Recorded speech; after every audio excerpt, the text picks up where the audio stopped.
What's up, my friends? My name is Josh. I am your push coach.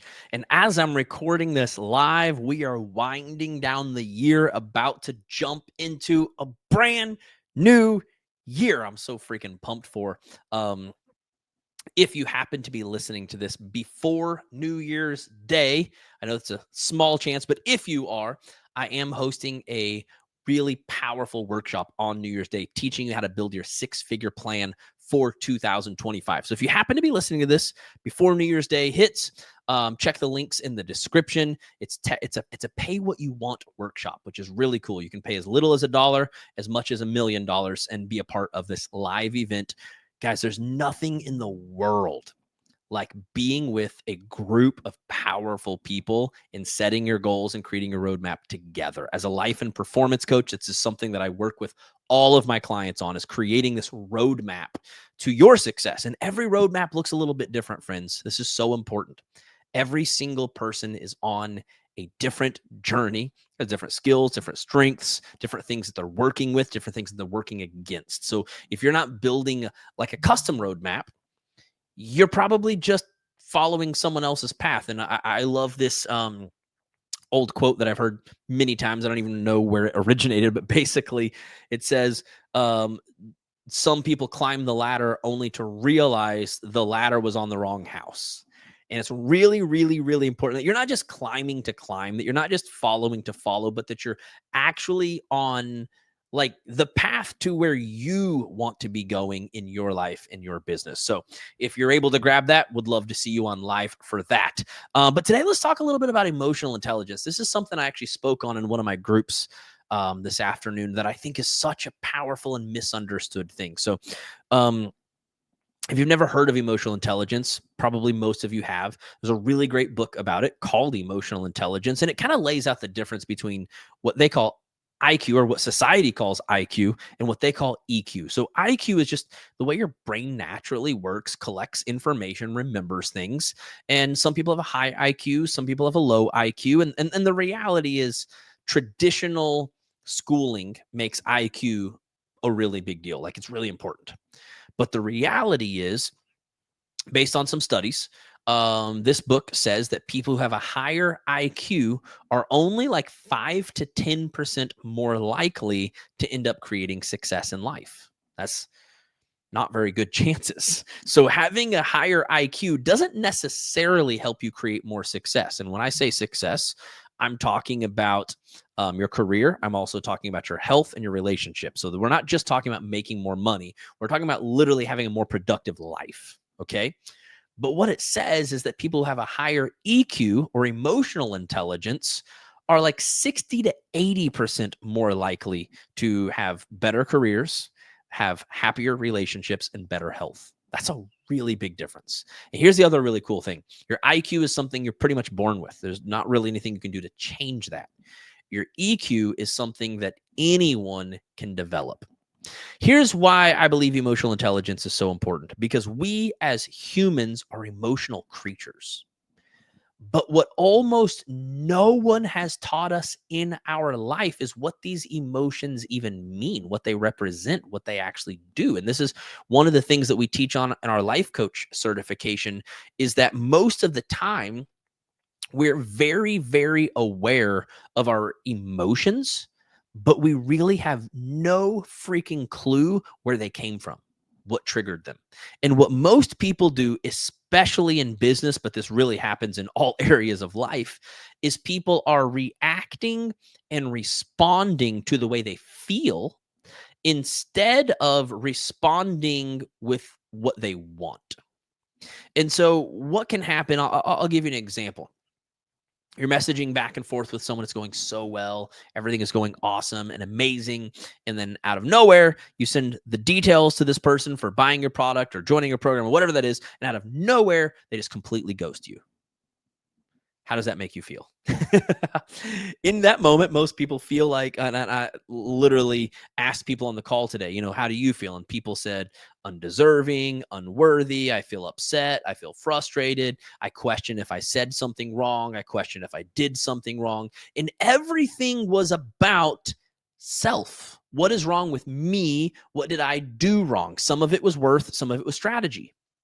But the reality is, everyone had what I would consider an overreaction.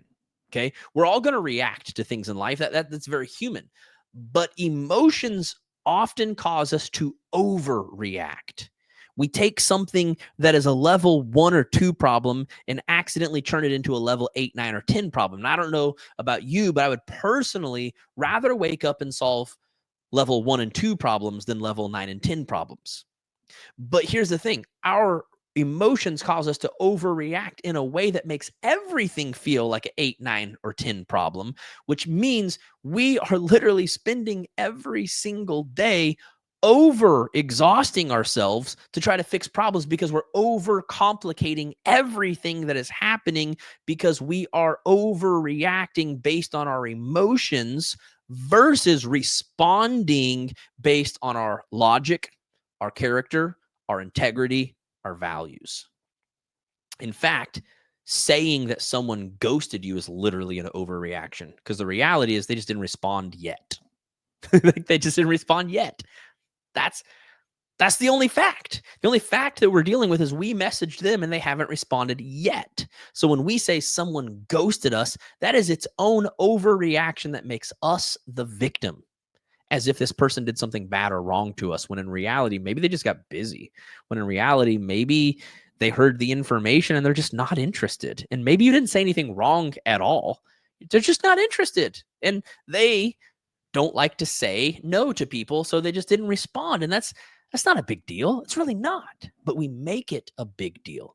And one of the reasons we make things a big deal is because of our own insecurities and fears that we're not good enough, we're not doing good enough, we don't have enough, and we're looking unconsciously for some type of outward confirmation of what we already believe inwardly.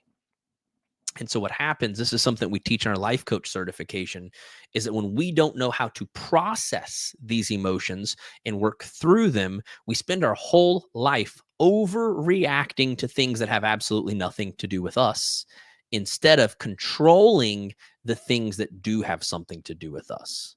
When we process things properly, we're able to respond instead of react. And we talked about there's 2 ways that most people respond. Most people either run away. We call this buffering in our program. You find things to do that distract you or that give you the fulfillment you were hoping that would give you. So a lot of people will go clean.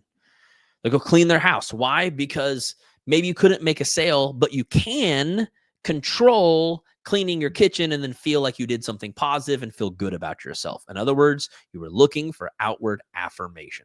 Okay. Now, some people will do the opposite. Some people be like, not me, Josh. You know what I do? When someone doesn't respond, I just go message 20 more people. And I always think this is funny because people always think that this is like the better way to respond. Like they'll put on their hard work badge and see, I always respond positively. I just fight through it. And what I think is funny about this is that our society has taught us so much about being a hard worker and being disciplined and showing up no matter what, that we somehow think it's a positive response to constantly fight. So we have a fight or flight mode. This is our safety mechanism in our brain, okay? If you're actually in danger, it's a very positive response to either run away or fight. Obviously, it's not super smart to fight a saber-toothed tiger, but hey, if you got no other choice, absolutely. But the problem is when we accidentally find ourselves in a constant state of fight.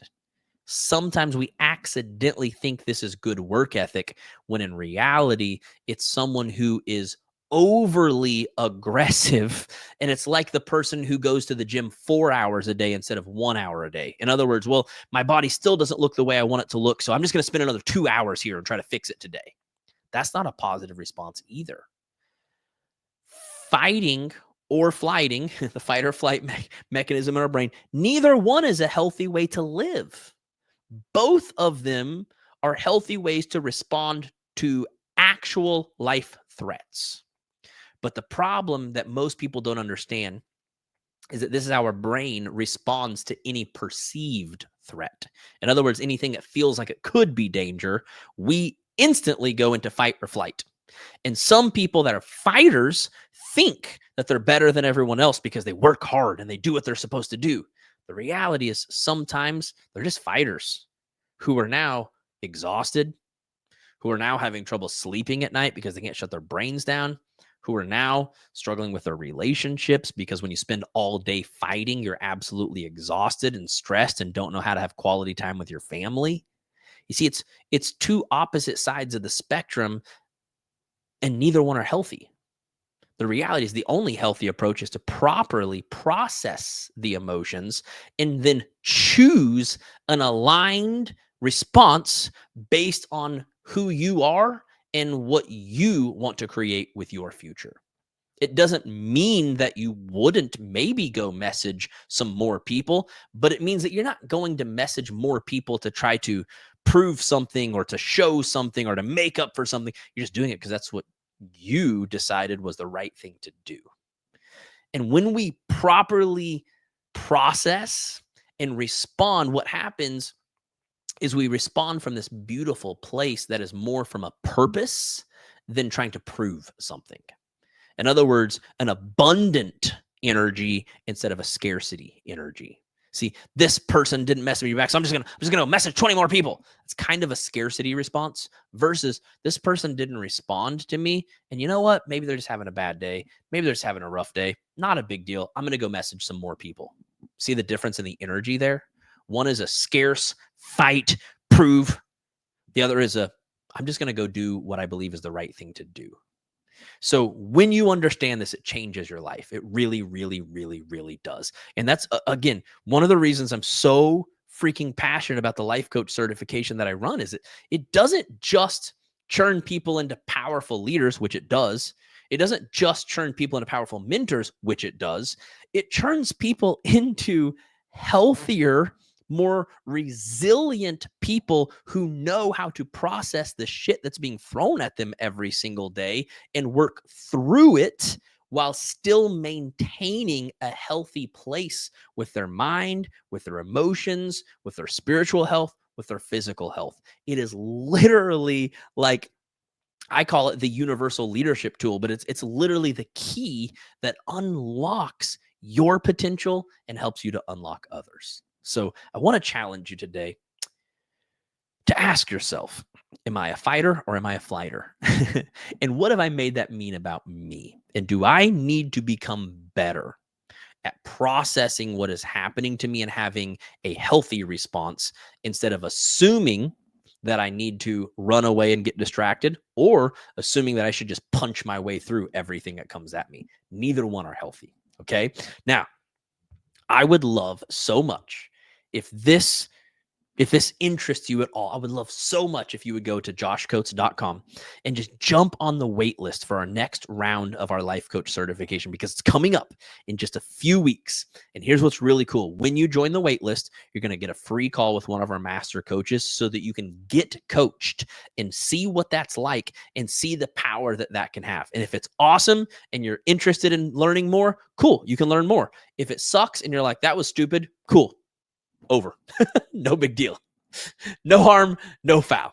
But I would love for you to just experience an actual session and see what it's like to be coached and have someone walk you through this entire process of dealing with something that is challenging you or holding you back in your business right now. Okay. I love you all so freaking much. I believe in you so freaking much. I'm so pumped about, man, we're working on some really cool shit for 2025. I'm so pumped. Keep your eyes out because we're going to be running regular events similar to the one that we just did with the 4-day leadership challenge with lots of incredible powerful leaders and guest speakers. We're going to be doing more of those.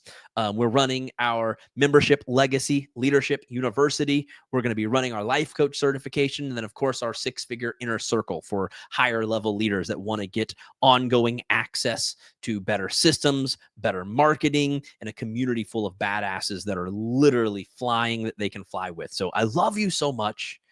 I believe in you so much. I'm so fucking proud of you for everything you've accomplished, for everything you've learned. Please, please, please, please remember everything you need is living on the inside. All of the resources you'll ever need are right under your nose. I will see you soon, friends. Happy New Year.